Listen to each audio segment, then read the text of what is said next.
Hello दोस्तों, स्वागत है आपका मेरे इस सैनिक समाचार चैनल में।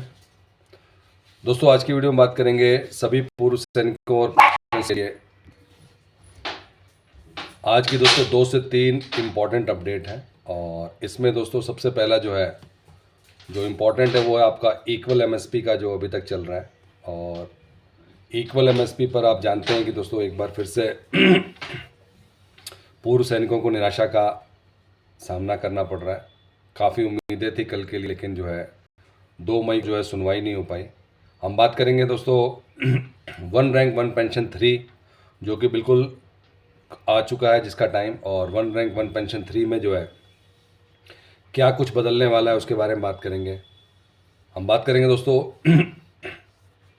पीसीडी ने दोस्तों एक ज़रूरी सर्कुलर जारी किया है और इसका दोस्तों बेनिफिट सभी पूर्व सैनिकों के लिए होगा। और पीसीडी ने स्ट्रिक्ट ऑर्डर जारी किए हैं जहां पे एमएससीपी को लेकर एक बढ़िया अपडेट है। और हम बात करेंगे दोस्तों पूर्व सैनिकों को अब एक और नया जो बेनिफिट मिल रहा है, और ये बेसिकली अभी स्पर्श पेंशन्स के लिए भी लागू हो गया है, जिसमें उनको 75,000 से लेकर 3 लाख रुपए तक का बेनिफिट मिलने वाला है। उसके बारे में बात करेंगे।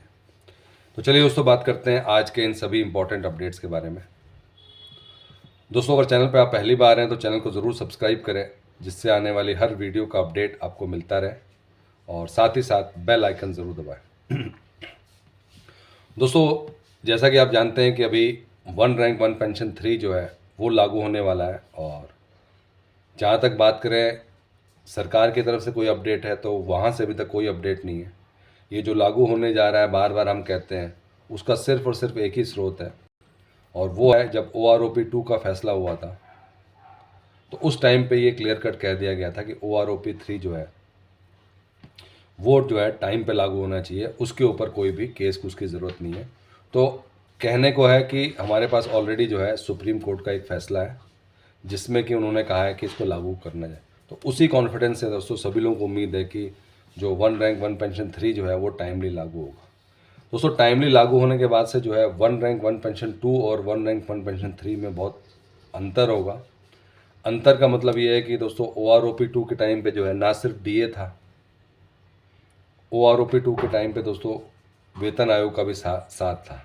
लेकिन OROP 3 की बात करें तो यहाँ पे अभी हमारे पास वेतन आयोग का जो कोई भी डिस्कशन नहीं चल रहा। हम बात करें दोस्तों 8वें वेतन आयोग की। पूरी कोशिश करने के बाद से भी, बहुत सारे लेटर लिखने के बाद से भी अभी तक 8वें वेतन आयोग पर कोई भी सरकार की तरफ से पॉजिटिव नोट नहीं आया। जितने भी खबर जो आप देख रहे हैं वो सब मीडिया रिपोर्ट में।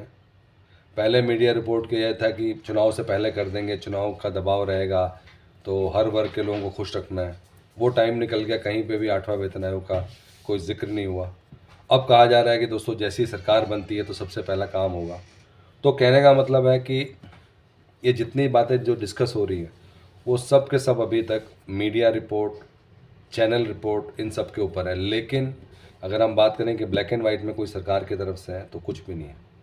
तो अगर हम OROP 3 की बात करें तो OROP 3 में सिर्फ और सिर्फ आपका डीए में बढ़ोतरी होगी। और सबसे बड़ी बात यह है कि इस बार डीए के भी जो आंकड़े जारी नहीं किए गए। तो OROP 3 एक बहुत ज़्यादा कंफ्यूजिंग हो रहा है, क्योंकि चीज़ें बहुत सारी हैं जो कि उसको सपोर्ट करेंगी। अगर डीए की आंकड़े जारी नहीं किए जाएंगे तो OROP 3 की क्या सिचुएशन होगी। और अगर ये प्लेन OROP 3 बनता है तो उसमें JCOs ORs ऑफिसर्स का क्या बेनिफिट मिलने वाला है। तो दोस्तों कहने का मतलब है कि अगर हम देखें तो हो सकता है इसमें OROP 2 से भी कम बेनिफिट मिले, क्योंकि सिर्फ और सिर्फ इसमें डीए बढ़ने वाला है। बाकी आपका 2023 का मिनिमम और जो मैक्सिमम का एवरेज है वो होता है आपका उसके बेस पे। तो उस पर ज़्यादा आपको इतना फ़र्क नहीं पड़ेगा। अगर हम नॉर्मल से बात करें तो ORs के लेवल पे भी मैक्सिमम दोस्तों 1500 से लेकर 1700 तक के आसपास की बढ़ोतरी होने वाली है। जो मैक्सिमम बेनिफिट मिलने वाला है इसमें वो है दोस्तों ऑफिसर्स को, और उनका भी ऑन एन एवरेज अगर देखें तो 8 से 10 हज़ार रुपये का OROP 3 में बेनिफिट होने वाला है। लेकिन इसके लिए अभी कुछ ना कुछ तैयारी, और अभी भी कहीं पे भी किसी पूर्व सैनिक संगठन की तरफ से कोई डिस्कशन तेज नहीं हुआ, और वो बहुत ज़रूरी रहेगा दोस्तों। अगर सरकार के मन में क्या है, जब तक उसका लिखित नहीं आता कि OROP3 टाइमली लागू हो रहा है तब तक कुछ कह नहीं सकते। बट अगर हम बात करें बेनिफिट की तो दोस्तों मोर और लेस ORs को जो 1500-1700 रुपये का बेनिफिट है, और ऑफिसर्स के लिए जो है 8 से 10 हज़ार का, और अगर हम बात करें JCOs की तो उनके लिए बहुत ही मिनिमम है।